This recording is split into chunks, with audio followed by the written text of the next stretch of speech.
Piracy has existed at a massive scale ever since home recording became possible, and I believe piracy has been a net positive for expanding the core audience of anime outside of Japan. In this video, I'll be telling the story of how anime became so popular even outside Japan and the role that piracy has played in its growth.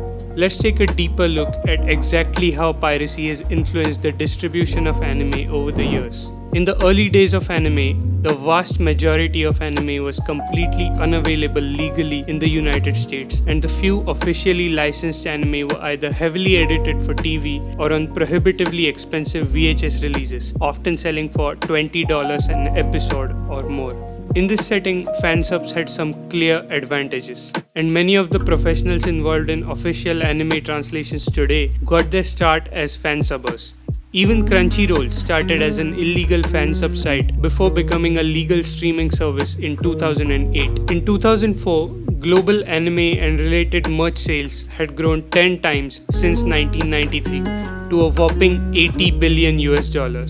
Much of this growth took place in North America and Western Europe. Japanese anime was able to become so successful in part because it tolerated underground subtitling and circulation carried out by the fans of the art form. As a result, most of the cost and the risk of experimenting with entering Western markets and promoting anime were borne by dedicated consumers. Anime is interesting as a success story since all the American counterparts such as Hollywood and the music industry have maintained a harsh approach towards piracy. But anime has been successful despite, possibly even because of not stopping piracy.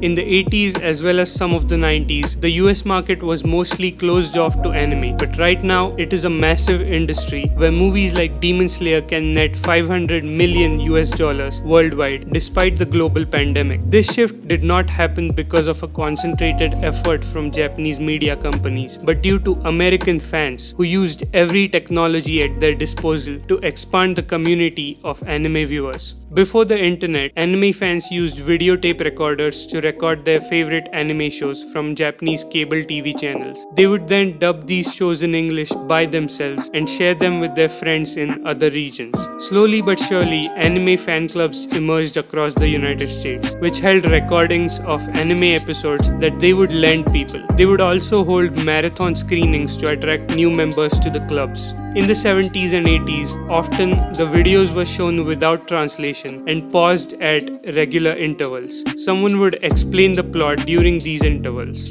Japanese distributors allowed these screenings as they too were interested in how much interest the shows would attract. Fansubs first emerged during the late 80s and early 90s. A device called a Genlock allowed a TV set to accept two signals simultaneously, which could be used to create time-synchronized subtitles for anime. Since these machines were quite costly in their early stages, fansubbing was a collective effort. Clubs pooled their resources to ensure that their favorite series would reach a wider audience. Later on, costs started to decline and clubs started using the internet to coordinate their activities. Many fansubbers would later go on to become professional translators for licensed anime releases.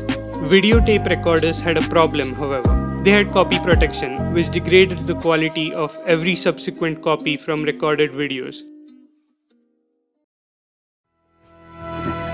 Welcome to the world of laser vision, a realm that brings your customers a new vista of choices. The flexibility to watch what they want, when they want, and how they want. Control, interaction, and more versatility than any other consumer video product on the market. You command, LaserVision obeys. Although the Laserdisc failed to take off in the West, it became extremely popular in Japan at the time. Because of this, many anime had releases on Laserdiscs. They became a whole package consisting of cool artwork, bonus video content, and a lot more. Because it did not have copy protection, and also due to the compact format, which meant cheaper shipping costs, the Laserdisc became quite popular among the anime fan subtitling and trading community. Around the 90s, some anime fan clubs went professional and started to acquire distribution rights from Japanese media companies who were surprised to see a thriving culture for content they had never marketed in the West.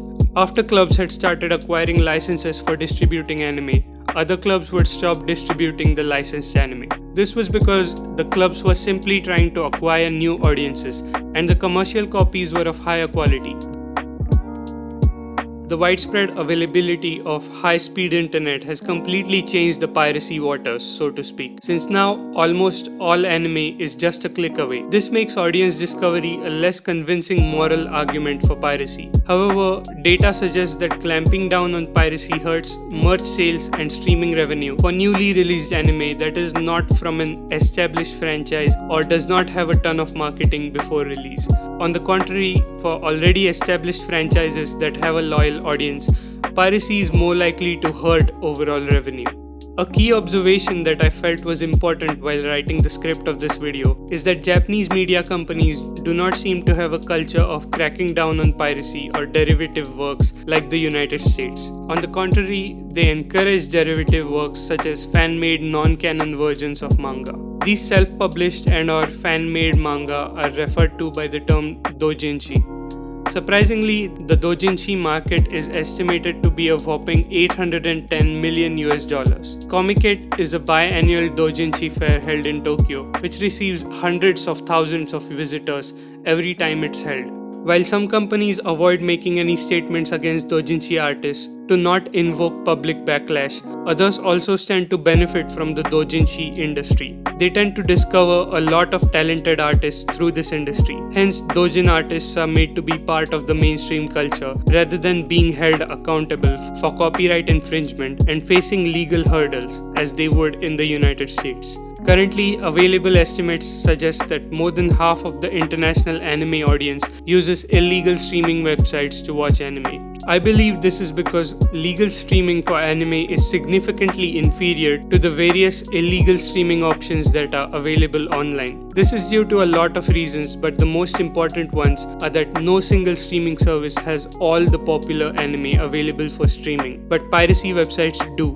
And the legal streaming websites like Crunchyroll do not have an incentive to make the website better since their revenue is growing despite having a worse user interface than websites like GoGo Anime. I personally think it's better to buy merch and manga to support the industry rather than buying Crunchyroll or Netflix, since a lot of this video by Unique Nemosaurus still holds true about streaming websites.